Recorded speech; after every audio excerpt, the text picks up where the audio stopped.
There's some birthdays that, okay, there are some birthdays that we have here. Um, Milani, you remember Milani and Marcelli, and that whole family moved to Georgia, but they keep in touch regularly with us as people do move out of town. No, And when her parents had their anniversary, we did it by Zoom, their anniversary service. So Milani turned 17. Leah Feeney, Rory is here. Leah Feeney's turned 15, which means she's begun her 16th year and will start doing driving lessons. Jay, you remember Jay Valor? Jay has a girlfriend and has moved to, wait till you see the picture of him. He's moved to Nashville. He's got a full head of hair, beard, and a cowboy hat. And I'll be posting a picture of that. He comes back to play with a band that you all remember every other week or so, but he's absolutely loving Nashville. This person, many of you may not know. You know Judy and Rick Homer. Judy has been taking care of Barbara Nelson, age 103. We posted her pictures over the years. She is now transitioning out, as the phrase is. She was the first female head of the American Red Cross and has lived a very, very long and very full life. So we keep her as she transitions. She's at the palace. And Judy, of course, is very upset, so we keep them in our thoughts as well. Andrea is sharing on the 28th. Connections meets again in another week or so. Book club every Saturday. And obviously, we want to say a couple of words about the shooting. It turns out the shooter was a 20-year-old white male from a upper middle class area in Allegheny County, Pennsylvania, using an AK-47. And he was a registered Republican, which has now come out. And of course, if you're like me, you're wondering, how did a 20-year-old male get an AK-47? And so he did. And as you well know, he shot and nicked the ear of former President Donald Trump. And he killed a person in the stand and injured two others. And he is now dead. They don't know what the motive is. But I was sad to see that Biden was referred to as Biden, not President Biden, blamed for all of this before they knew anything about the shooter. And we were now referring to former President Trump as President Trump and Biden in very, very disrespectful ways. I was very sad to see that. And I was very sad to see people blaming President Biden right before they had any information whatsoever. And so now we found out it is an all-American white boy, age 20, with an AK-47, a registered Republican, and nobody knows why. And the whole thing is just sad, sad, sad, and tragic, tragic, tragic. And what worries me the most right now is there will be those people who use any excuse they can for retribution. As you know, we have several armed groups in the United States. You saw some of that at the storming of the Capitol. And I'm sure this will be a call to arms. And I worry about our present president, and I worry about former President Obama and others who can become now marks of retribution to show them we will not put up with this. The fact that this was a registered Republican, a 20-year-old male, is beside the point. They did it. And I'm just really sorry to see the recriminations already. It is really, really sad, the whole thing. And I am not sure that we have any idea where all of this is going. I was saying to Maria, this reminded me of 1855 to 1860, before the Civil War, when you saw such radical polarization. And in the 1890s, everybody forgets the Ku Klux Klan ran amok and lynched people right and left, lynched innocent people right and left. I think the count is roughly 4,000 innocent people were lynched, most of them young Black males. So it is a very, very tough time for us. And on top of all of this, we have had massacres in Darfur again. We have had more violence in Gaza, and it just has been a very, very bad week. So no matter where you are on your thoughts, I would ask you to light a candle once again for peace, once again for all innocent people who have died, who have simply been in the wrong place at the wrong time. There are people who have done nothing wrong and are now dead at the end of the week. So let us keep them in our thoughts and in our prayers deeply. People we don't know, but fate for us, it could have been us. Remember the places in Africa, places in Gaza, places in the United States, and those who were at a rally, one who's dead and two are critically wounded. We light a candle and hold them close to us. Our opening introit is taken from the One Voice Children's Choir as we begin.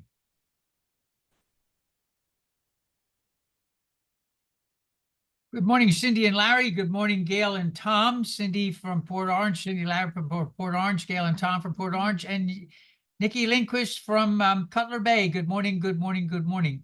By the way, Chris, the reason I don't light the candle is very simple. I'm a klutz. And if I lit the candle, I'm sure I would knock it over and set something on fire. You see me wave my hands around. Me waving my hands around your lit candle is a disaster. Moving right along then, if we can, as we call the worship with my moving my hands around and not having anything lit. If you would join me, those of you who wish, to the God above God, we turn our thoughts.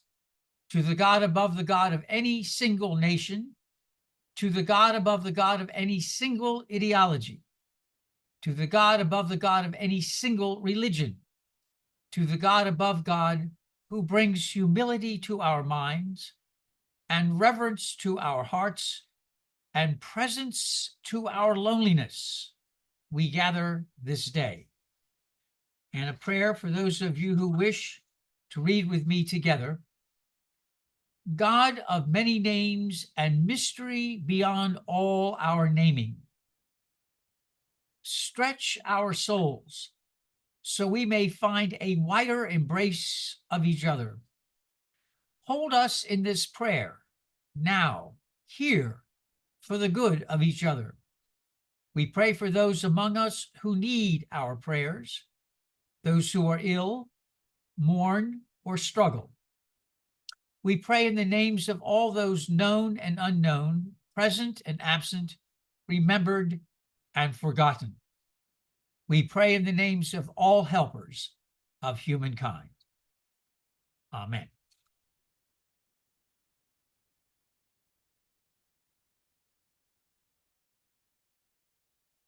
The theme today is loneliness. Let me share that Michelle was supposed to be speaking today. Michelle has started a new job and then got COVID and then long COVID and started a new job again. And she said, I will make it today. And I said, no, you're going to rest. So I'm pinch hitting, if you will. So if some of this seems a little disorganized, it is. So we're trying our best. Our reading today about alone first one is taken from Maya Angelou, and we'll ask Remy to pull it up. And as Maya, as you can imagine, it says it the way it is in her mind. Lying, thinking last night, how to find my soul a home where water is not thirsty and bread loaf is not stone. I came up with one thing, and I don't believe I'm wrong, that nobody can make it out here alone. Yay, Maya. All alone, nobody can make it out here alone. There are some millionaires with money they can't use. Their wives run around like banshees. Their children sing the blues. They've got expensive doctors to cure their hearts of stone. But nobody can make it out here alone. Alone, all alone, nobody but nobody can make it out here alone. Now, if you listen closely, I'll tell you what I know. Storm clouds are gathering. The wind is going to blow. The race of man is suffering, and I can hear the moan, because nobody but nobody can make it out here alone. Alone, all alone, nobody but nobody can make it out here alone. The idea of loneliness has been around since humankind was able to even anguish and talk about it in word or thought. We see this in Psalm 13 and Psalm 22. And if Grimmy could pull those up for us. I'll ask you to read the indented in italics. These are Psalm 13 and Psalm 22. How long, Lord, will you forget me forever? How long will you hide your face from me? How long must I wrestle with my thoughts and day after day have sorrow in my heart? My God, why have you forsaken me? Why are you so far from saving me, so far from my cries of anguish? My God, I cry out by day, but you do not answer.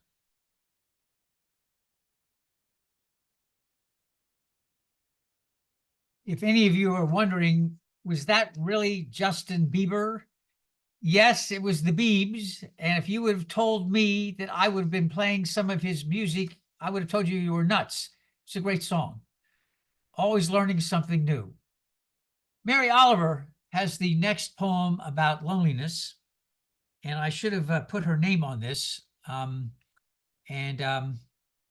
As you can tell, it's Mary Oliver, and Maya was excellent earlier. Here we go. I too have known loneliness.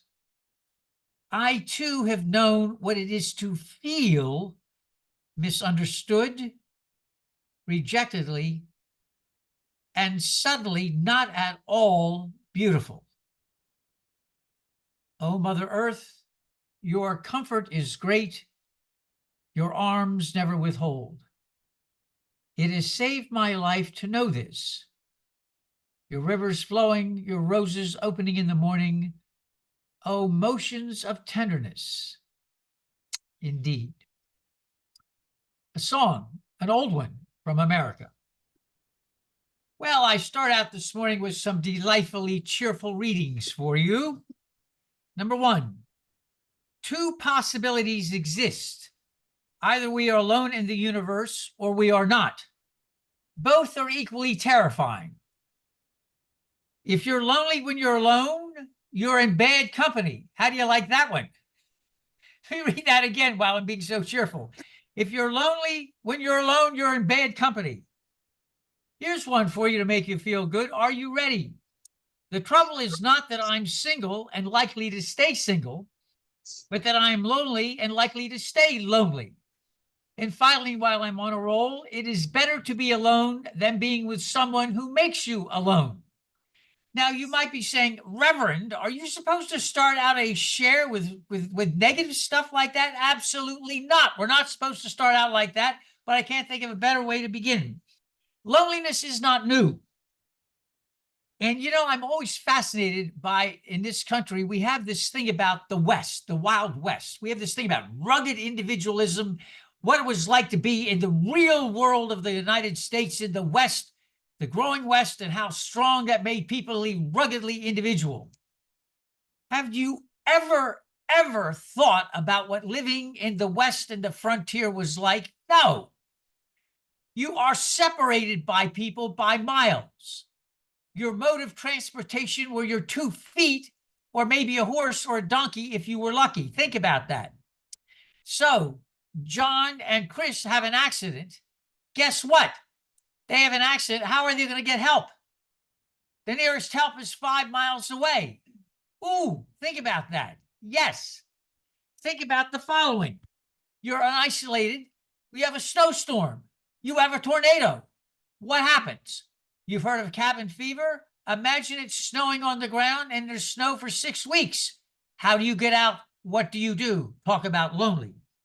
What about weather and tornadoes or drought when you're isolated and your farms are 5 and 10 miles apart? Rugged individualism. What about medicine and disease? Here you go. Pat Sullivan is out with her cattle, and a cow sees a snake, kicks and misses and kicks and hits Pat in the leg. Her leg is shattered. The nearest help is 5 miles away, and the nearest doctor is 25. What happens to Pat? We have prayers for her a week later, hoping that her soul has made a good journey. I'm not joking. The kinds of stuff that you and I take for granted didn't exist out in the great wild west and the rugged individualism. You get bit by a snake. You come down with a disease you don't know what is. You have kinds of bad characters all over the place. And here's something, by the way, is so simple that people died from, bet you never thought about it. Yes, I was at Central Church in Fall River, which I'll mention again, and I went to get my teeth cleaned. And the dentist says to me, you need to have a x-ray. So I got an x-ray. He said, Claus, how long have you been in pain? I said, what are you talking about? I came to get my teeth cleaned. John is going to know where this goes. He was a dentist. He said, you have 4 impacted wisdom teeth in your jawbone that are so bad, your entire system is loaded with poison. If that poison gets to your heart, you're going to die soon, like tomorrow. You're having emergency surgery tomorrow. You are loaded with poison. It's going to kill you. Who knew? I came in to get my teeth cleaned. Do you think, how many people do you think we're about the rugged Wild West, dealt with diseases, died right and left, died because of bad characters? Look at the number of times you had a sheriff that was good for what? 500 miles. Think about, yes, all this stuff about people were alone. And then I remember your august minister at the August Central Church at the August High Pulpit in 1975, reading a thing from the New York Times about the epidemic of loneliness. 1975. Loneliness has been with us and will continue to be with us as long as we are a species. Then we just read yesterday in the New York Times, Robert Putnam is being interviewed. He was the one who wrote in the year 2000 the famous book, Bowling Alone, in which he predicted the kind of stuff we've gotten ourselves in today. Loneliness today has, as we've been told, has several incredibly bad health impacts. Being chronically alone can lead to depression, anxiety, cardiovascular issues, and a weakened immune system. But there is something a little bit different about being alone in 2024 than in 1975, but I'm not so sure much different in 1875. We have generational differences that you and I did not have to cope with that had a different meaning than happens today. Technology. We did not have. Do any of you even remember the very first cell phone? Any of you remember that? You may have remembered it was a Motorola flip phone, and you carried a battery pack on your hip. It was bigger than a knapsack. Do you ever remember that notary? And you had an antenna you pulled out. Do any of you remember there was a time before computers? Do any of you remember that? There was a time before computers and a time before cell phones and tech. And there was also a time when families tended to live together or tended to live near each other for better or worse. But they did. This, it turns out, is changing incredibly. It turns out that though we are more connected than ever, technology has in fact separated and isolated us in ways that we never thought of growing up, most of us.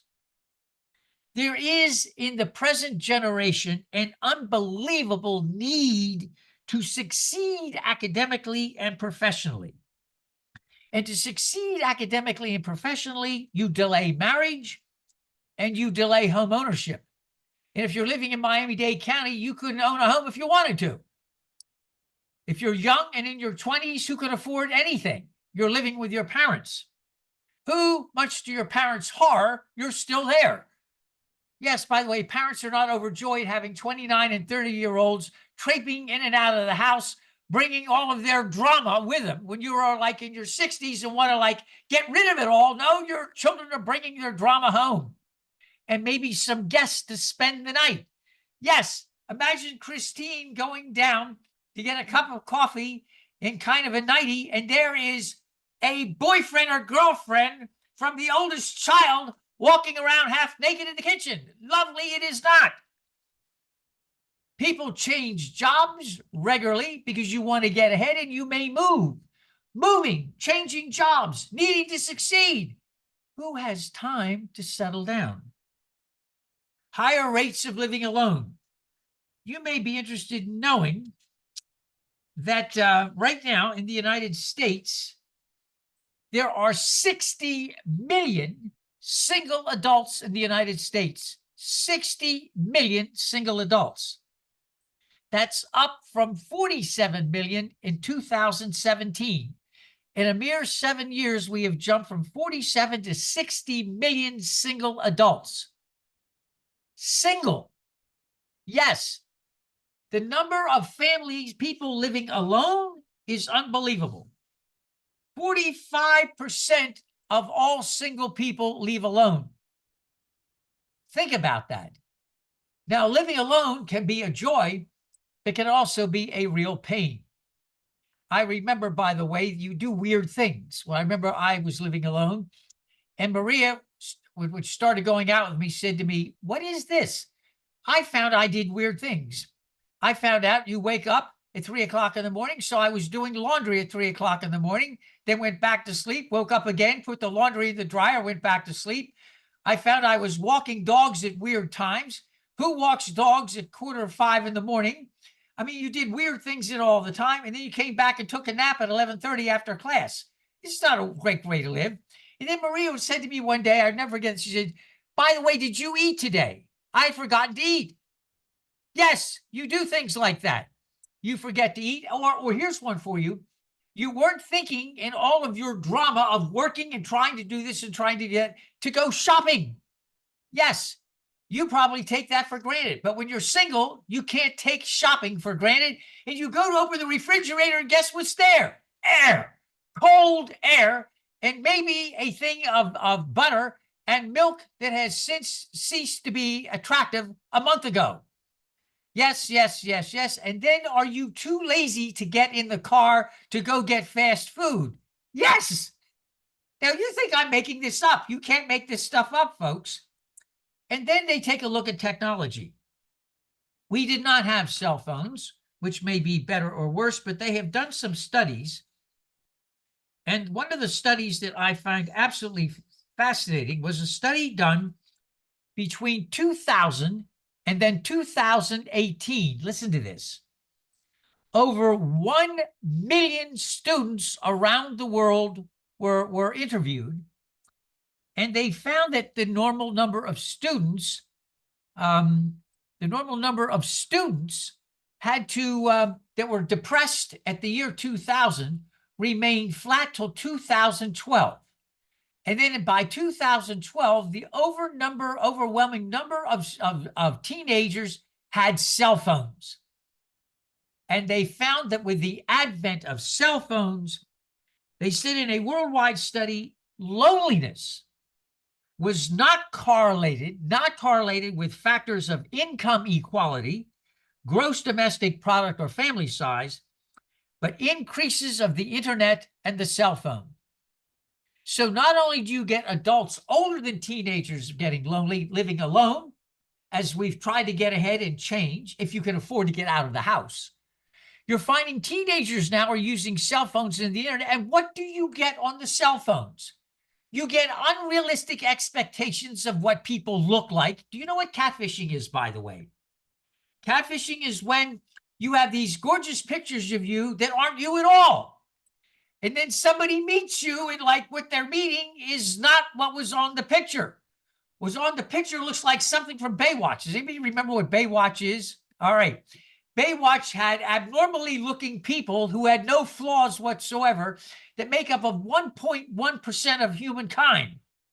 Yes, Baywatch types, and you meet somebody who is, keep it kind, Kenneth, not that looking way at all. Yes. And so, or then you could pull what I did with Maria. I was talked into having a blind date, and I said, you don't do blind dates. So we go to this movie, and you'll absolutely love what happened. I go to the movie, and we're going to go see Sandra Bullock's Forces of Nature. Never met Maria in my life. And so I'm there, and there are none of these people I would think I would go out with. And then finally I hear this voice, Kenneth, and I turned, and there was this incredibly beautiful person. And I thought the first thing my brain said, there is a God. And then I ruined it. How do Hispanics of any type come up and greet somebody, a big hug and a kiss? What do white Anglo-Saxon Protestants of a certain class do? You stick out your hand and I knock the wind right out of her. Yes, lovely, lovely, lovely, lovely.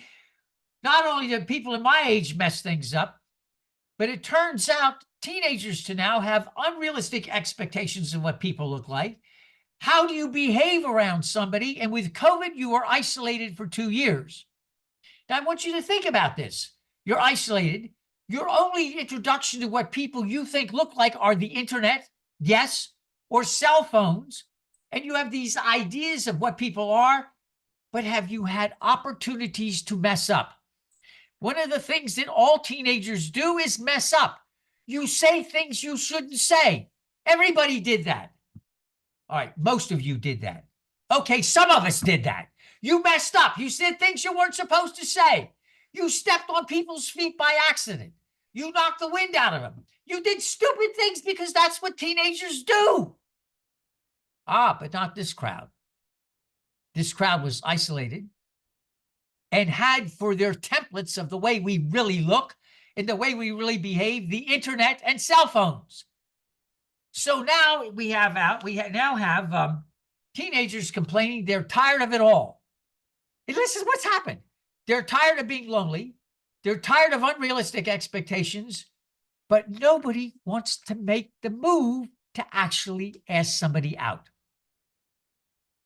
I said to my students, I deal with 16 to 22-year-olds all the time. And I said, I used to remember we would start the class and I would say, how many of you are going out with somebody? And usually 2/3 of the class would raise their hands. And I was told, by the way, you don't go out with somebody. You're not dating, you're talking. My students would talk themselves to death. Seriously, they'd be talking for 6 months. What is talking for 6 months? But that's when you talk. You talk. And then you kind of decide you're going to date. And then somehow, someplace in some slippery slope, you're a couple. Situationship. Yes, yes, yes. What a mess. Now, however, with COVID and everything else, it turns out while you're sick of the internet, sick of this and sick of that, nobody wants to take the effort to what if you make a mistake? You are absolutely afraid to death of making a mistake, which means you compound your loneliness. So in preparation for this share, I asked my students, how many of you are actually dating, talking, or going out with somebody? 29 students, two are going out with somebody. And I said, are all of you basically afraid to give it a shot and a try? And I got back, yeah, basically, who wants to screw up? What a mess. And I don't notice the older people doing any better. So we've got loneliness. We've got people not living together. 1/3 of the people that are single living alone. We don't have family structures anymore. And then we divide up by race. We divide up by politics. We divide up by religion. It is a lonely, lonely time. Now, we have some suggestions. I went to AI. Yes, yes, yes. Who wants to risk? Yeah, Danny has it right. Who wants to risk rejection? I remember. And by the way, that it's funny you should mention that, Danny. I remember I was talking to this girl from my high school. We do our high school reunions every so often. So I was talking to her, and I said, how have you been and stuff? She said, I have a question for you. I said, what? She said, why didn't you ever ask me out? I said, what? I said, you were like the queen to this, to that. You were like it. She said, nobody asked me out because they thought I was the it and everything else. And I sat alone for 2 years, my junior and senior, because nobody would ask me out. You would come up, Mr. Mouth, Mr. Into everything. You would be Mr. Social and never ask me out. I said, actually, I didn't ask many people out at all. She said, you didn't? No. She said, you were anything. I was afraid of rejection. Danny Sorkin hit the nail on the head. Afraid of rejection. Afraid of rejection, afraid of taking the first move. What a mess we all are. Suggestions all over the place of what to do with our loneliness. But you know, one of the problems we've got with loneliness is isolating. It's easy to isolate. You know you should go out. There are all these things you know you should do. You have to do. But you're sitting home and you know it's easy just to stay home. Put your foot up. You got sports to watch, this to watch, telenovelas to watch. And you know, it's just easy to stay home. Am I right? It is. You know it. It's easy to stay home. And who wants to go out? Who wants to take the risk of meeting people? And one of our congregants called it the great unpleasantness. What if you bump into a moment where you've got the great unpleasantness? The other thing is, there are lots of suggestions for loneliness, but nobody needs to be yelled at. You all need to go out and do this. Nobody listens to stuff like that. Everybody knows there's loneliness, but nobody likes to be told you're lonely. Nobody likes to admit you get lonely from time to time, and nobody likes to do much about it. And on top of that, I was talking, by the way, getting back to my students about how do you break out of it. I was asking, hey, if you had an ideal person you wanted to meet, what would that person be like? Are you ready for this? That person doesn't exist. The ideas of what we're looking to meet out there is so perfect, that person doesn't exist. So you're afraid to go out and meet the fact that your ideas are all wrong. Ooh, that's nasty too.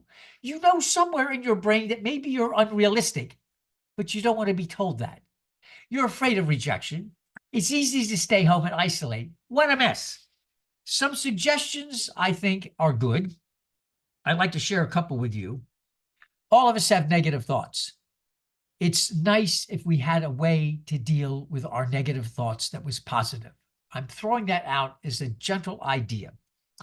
The Americans have taken mindfulness away from Southeast Asian Buddhism and turned it into something that's cute, but it makes sense. How do you learn to love yourself?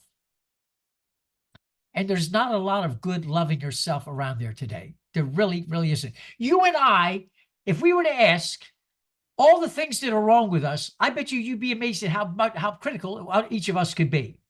If I asked Felix, give me a list of all the things you do wrong, things you don't, the things that are not good, he could give me a list. I could give a list too.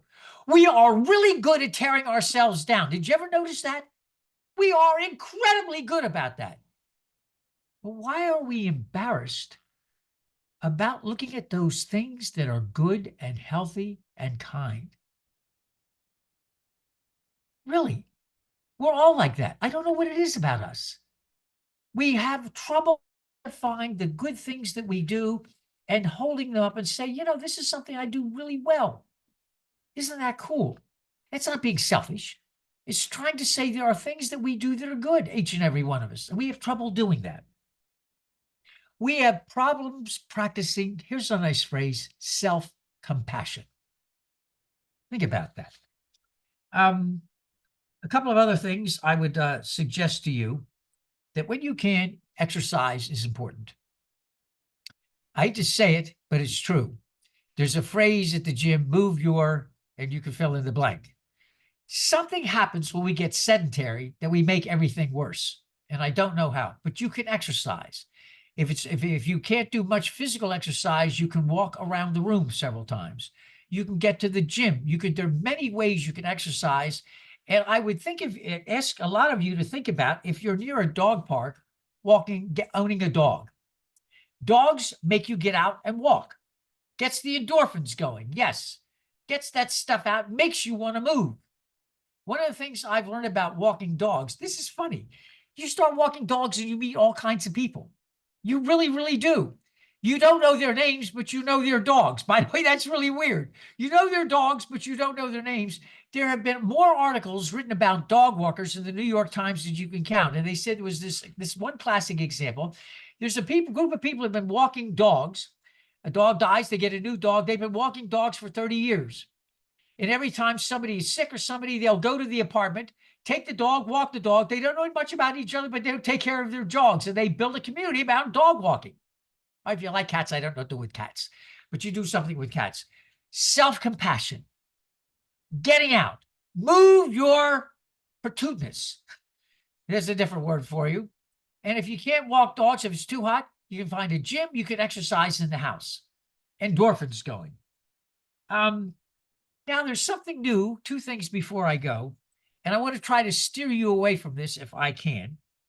Let me start out with, before I make anybody feel guilty, the following. Did you know there are 8.93 million apps in the world? 8.93 million apps. The Google Play Store has 3,553 million apps. Apple has only 1.6 million apps. 250 million apps are downloaded every day. Where am I going for this? I was running across what to do with loneliness, and I came up with a phrase that I had forgot, chatbot. Now, many of you know what a chatbot is. This is when you call something and you're getting a mechanical voice that's acting like it's human. You've all read that, right? Xfinity is famous for that. Xfinity and other places you call. But did you know there are personal chatbots? Oh, you're going to love this. You're going to love this. There was a person, true story, whose friend died, and she decided that maybe she could take her messages that she had on her phone and turn them into a chatbot, so every time that she missed him, she could play the messages back. But then she realized if she did some messing around, she could turn this into listen to this now, a neural network machine learning algorithm. So that meant when she was talking, her friend was talking to her, she would talk back to her friend. The algorithm would listen to her voice, her tone of voice, and her vocabulary, and learn how to talk back to her. Out of this grows this incredible, I'm not going to give you the name because I don't want you to go jumping to this, comes this incredible chatbot, which becomes, are you ready for this, your own personal friend. You phone up the app, you join, by the way, 10 million people as of 2023 now use this app. This app listens to your voice, knows your vocabulary, and talks to you. Hi, Felix. I hear you today. Are you having a good day, Felix? Let me listen to you. Talk to me, Felix. I'm lonely. Talk to me and make me feel that you're part of my life. This is the chatbot. It's not real, but it's adopted a tone of voice. It's taken on its own personality with the logarithm. And guess what? It will become your own, ready for this, drum roll, intimate friend. I'm not going to go any further than that. Italy banned it for a year because it had intimate friendships. And it also said it was warning, by the way, what I tell you is not always true. How do you like that for a chatbot friend? Do you any remember 1968, was it Space Odyssey? Do you remember Space Odyssey? Remember how? I'm not going to do that. I can't do what you're asking. No, I'm not going to do that. This is Hal's grandchildren, alive and well. Your own personal friend. Hi, Maureen. Has anybody talked to you today, Maureen? I understand, but I will talk to you. I am the one friend you can trust. And unlike other friends, I am always here. Always here to this. Was that wild? Isn't that wild? Alexa, tell me a secret. I'm saying we've got to deal with some loneliness. A couple of things I suggest without screaming and yelling. You're not going to be lonely. Knock it off. You're going to like not being lonely. That's not going to work. A couple of practical things. Some self-compassion, reaching out for others when you can, and letting others reach out to you. I want to read something that Rich Olaf wrote, and I want this to be our thing at All Souls. This I that I'm going to read is each and every one of us. I read it at Connections the other night. We posted it, but I want this to be our thing. As we deal with loneliness, I want you to listen to this. I want this to be us. When I read the I want this to be each and every one of us as we practice self-compassion, as we learn to move and get those endorphins going. I cannot fix your pain. I cannot solve your problem. I cannot prevent sorrow you're feeling or even guarantee I make you smile. The I is us. This is all of us talking collectively. I cannot fix your pain. I cannot solve your problem. I can't prevent the sorrow you're feeling, even guarantee I'll make you smile. However, I've known joy embracing me and disappearing in the middle of the night, feeling safe and despairing I'll ever feel safe again, lowering my guard and being ambushed by camouflage demons.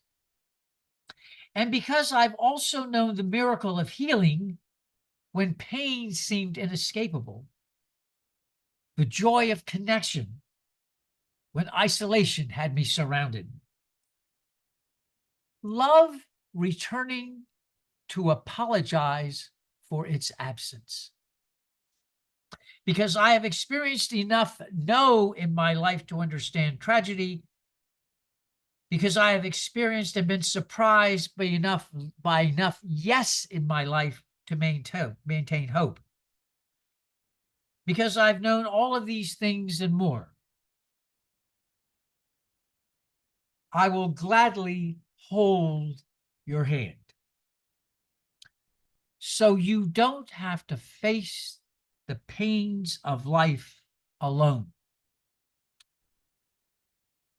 And I will wait with you patiently until the next miracle arrives.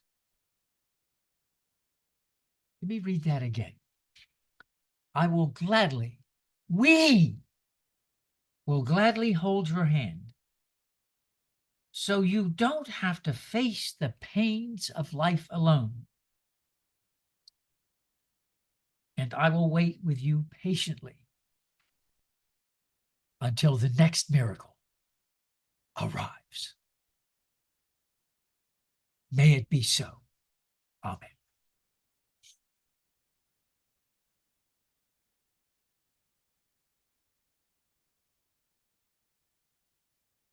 One of the things that we were talking about a couple of moments ago is we don't practice enough self-compassion. I think one of the things that's absolutely essential for a congregation like All Souls is to remind ourselves of affirming people for who and what they are. Each of us has different paths, different ways of looking at things, but each of us has the same needs, the same concerns, the same joys, the same pains. And it is absolutely essential that we have a symbol of affirming, not just well-being, but affirming everyone. And the reason we have the agape meal is because during his lifetime, Jesus affirmed lots and lots of people that were on the outside. He affirmed Samaritans. That was a no-no. And sometimes I have to have a share on the Samaritans. Publicans and sinners. That's a lovely phrase for everybody that wasn't a certain class and a certain religion. The time when he affirmed the poor, affirmed women, affirmed those who were outcast, affirmed lepers, you name it. And so, with a common sense of bread and a common sense of a cup, we do something that's been done for millennia. We welcome, but it's not just enough to welcome. We affirm who you are and ask that you become part of us and we become part of you as we wrestle with this strange mixed affair we call life. And we begin that with some words that we say together. And if you're not here with me up front with a bread cup, we are symbolically linking hands in one big circle saying, and if you'd repeat after me, let me pull it up. Promise me you'll remember. You are braver than you believe, stronger than you seem, and smarter than you think.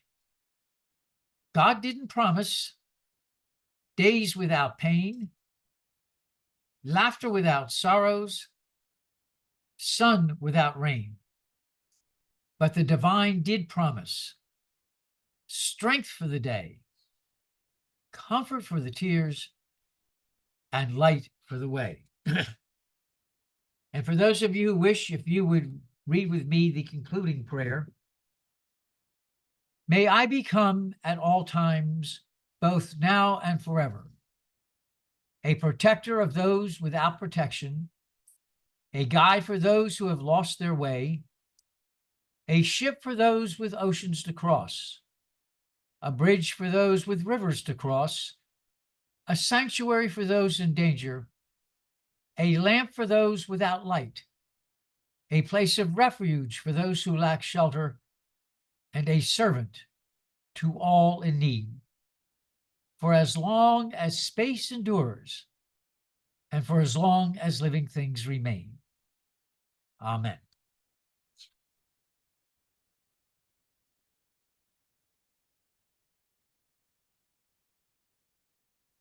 And now may the sun bring you new energy by day. May the moon softly restore you by night. May the rain wash away your worries, and may the breezes blow new strength into your very being. May you walk gently through this world and know its beauty all the days of your life. May the words of the wise ones guide you, and may the blessings of the divine abide in you this day and every day. Go in peace. Amen. Well, thank you all for being here this morning. It is a blistering, heatful July. We have been in all kinds of turmoil, and you show up to gather once again. So we welcome Felix in North Miami, John and Christine in Port Orange, Barbara in South Miami, Pat in New York, Yannick, Nikki Linguist in Cutler Bay, Gail and Tom in Port Orange, Kay in Central Florida, Danny in New York, Chris Diaz in North Miami, Cindy and Larry in Port Orange, Chris Lee in Taiwan, Maureen in near the Redland, and Alan and Eddie are in Washington, D.C., soon to be in Miami. So thank you all for being here. Peace abide with you, and I am around, so if you need to talk, by all means, give me a text and I will call you. Blessings and peace be with you all. Bye-bye now.